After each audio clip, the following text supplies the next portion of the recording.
Welcome to the Driving the World podcast series. I'm your host, Cully Holland. Today we have Don Congdon, a corporate trainer, and we will be discussing field buses.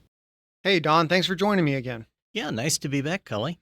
So, we ended our last podcast and we said something like 5 different field buses, and I'm glad we can talk about them. So, let's go ahead and start off. What are these field buses? Okay, yes. Field buses are a fascinating topic. They're one of my favorite.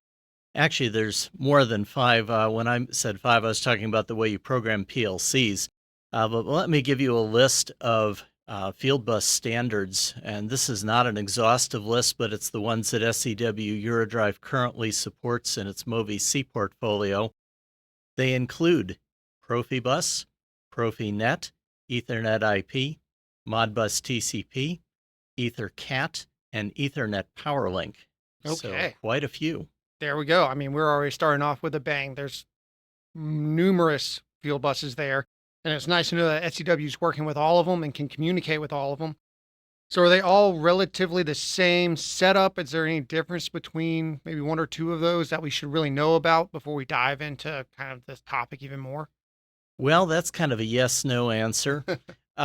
They all do essentially the same thing. A field bus's goal is to connect controllers to the devices they control. That's really the whole point of a field bus. They all do that. But the field buses I mentioned divide up into two categories. We have what are called classic or legacy field buses. Profibus is an example of that. It was introduced in the 1980s, which was quite a long time ago if you think about it. It was one of the early major standards in the industry, and the reason it's still supported is there's an awful lot of Profibus devices still out there doing hard work. It's been a very durable standard, so it's still around. But all the others are based on Ethernet, which is the networking standard that is used in offices and homes. We're all very familiar with it if we've ever plugged into a network port on the wall. All these field bus standards use some version of Ethernet. Of course, it's been tweaked to be hardened for industrial use, but it's basically still the same network we're all familiar with. So you have those two broad categories that things divide into. Okay, so we have one that's still kicking, a legacy, if we will, field bus, and then most of the other ones we've transitioned to Ethernet based. So if most of them are still Ethernet based, why do we have so many? Okay, that's kind of a interesting answer too.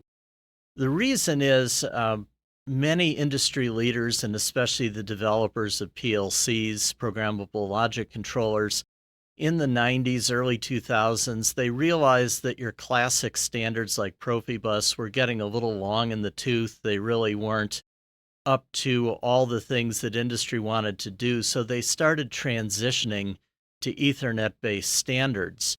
But of course, several different companies all had their own ideas about how to do it, so we had several standards develop in parallel, and that's why we have several of them today. They all do the same general thing, but in different ways, and some have greater strengths in some areas than others. So that's kind of the short answer. It's just we've got a lot of parallel products and different people adopted different ones. And I'm sure the folks that made the one that they like are going to say it's the best, just like the one next to them are going to say theirs is the best. So Yes. pretty much we're all doing the same thing over the same network. So if we're all doing the same thing and they function the same way, are there different levels? Like, are there different speeds? Are there different capabilities in this family of Ethernet based field buses? Yes, there definitely are. Um, Ethernet field bus standards all accomplish essentially the same thing, but they have strengths and weaknesses. A big difference is some of them are what is called a real-time field bus. Some are real-time field buses, and some of them aren't. That's one of the big differences. So, real time. You're going to have to help me out a little bit. What does that mean and why would someone choose it, or why would someone realize that might not be the field bus for them? Okay, yeah, let's define the difference between real-time and non-real-time. We'll start with non-real-time. There are many applications in industry that do not require real-time control. Let me give you a simple example. Let's say I've got a conveyor and I'm going to send it a command from a PLC to a VFD saying, start up the motor, make the conveyor move, run it at this speed. It really doesn't matter if that command takes 1 millisecond to get to the VFD or 10 milliseconds or 100 milliseconds. It's going to get there, the conveyor will start, everything will be fine. It's not a time critical application. And if I send it a command saying stop, it's okay if that conveyor stops in 10 milliseconds or 100 milliseconds. And I should probably define a millisecond. It's 1/1000th of a second. So we're talking very small units of time. 100 milliseconds is only 1/10 of a second. So for that conveyor, that's perfectly fine. That's a non-real-time application. The time isn't exactly predictable. It's going to happen. It will happen in a reasonable amount of time, but you can't know down to the millisecond when it's going to happen. I mean, that's already helping me out because real time versus non-real time, time is such a, peculiar thing. Yes. What were we talking about? I'm glad we got to the milliseconds because Yeah. we're talking 1, 10, or 100 to everybody listening. Well, maybe not everybody. Some programmers might disagree with me, but that's the same amount of time to us in a daily life. So non-real time is just 1, 10, 100th, and not consistent, and not reliable, not overly important time frame. So what is real time? Okay. Yeah, real time is different. There are applications where when you send a command to them from the PLC or the controller to the VFD, it needs to arrive in a highly predictable amount of time, and we usually want it to be a really short amount of time as well. A good example of that is a multi-axis robot. You've probably seen those robotic arms that are doing things on an automobile assembly line, and they're doing all these complex motions really fast, manipulating tools. That's a real-time application. You're sending a lot of commands to the VFD to make those motions happen, and you want them to arrive really fast, like within 1 millisecond or less, and you want them to arrive very predictably. You don't want there to be a variation between commands. Some take a millisecond, some take 10, some take 5. You want those to be very predictable. And so a real-time system is both fast, usually a response time of a millisecond or less, and highly predictable so that you know for certainty when those commands are going to arrive, when information's coming back. It's not that non-real time is unreliable or anything, it's just its time is not as predictable. With real time, it is predictable. That's the big difference. And that's sounding like a variation in complexity of what your application is. What do you need? And that's going to kind of guide you down which one of these field buses that you're actually going to choose. Exactly. Make sure you're getting the operation that you're looking for. So I believe you mentioned it at the beginning, but I just want to make sure I understood you correctly.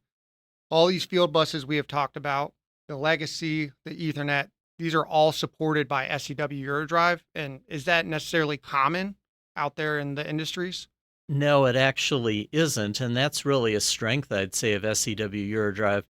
Most manufacturers kind of have their preferred field buses, or they're at least field bus standards more commonly associated with certain manufacturers.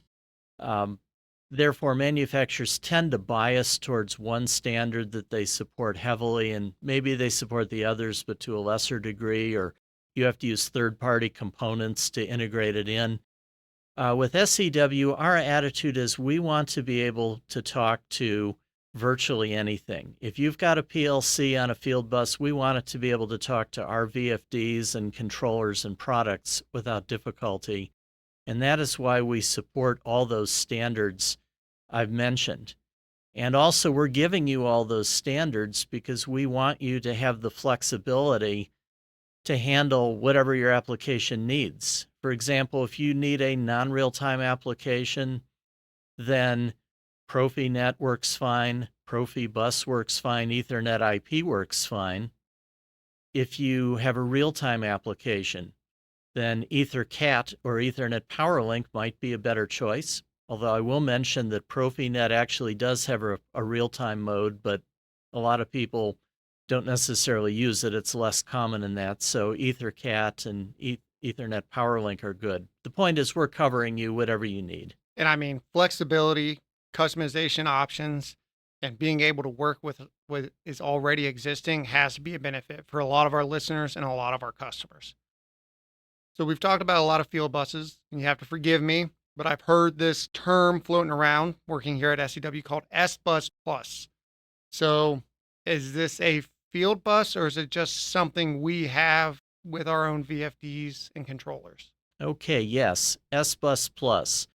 That is something associated with our Movi C portfolio.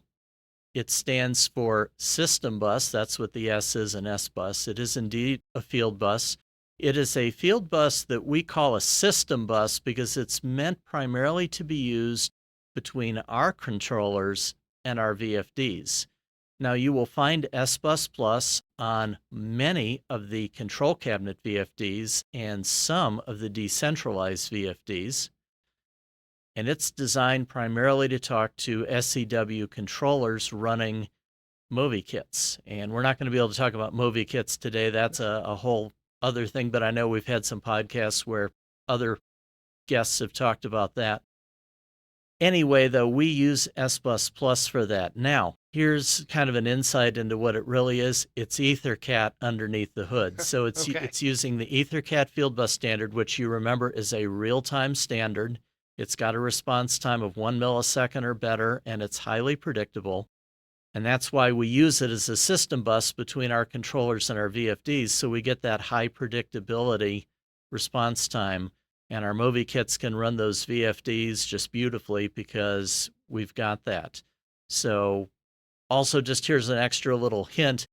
Just because we call it our system bus doesn't mean you can't use it as a general purpose field bus. If you've got a PLC with EtherCAT capabilities, and there are a number of brands that do that, you can plug that into one of our VFDs, EtherCAT network port, and it will work just great. So it's kind of like a bonus field bus that you've got. Well, fantastic. And I'm glad to hear we're using a real time between our own components. We're trying to get the highest level of control and the best performance we can. I'm not surprised, but it's very nice to hear. Yes. And that is a fun little tidbit about being built on EtherCAT so it can still communicate with other EtherCAT PLCs.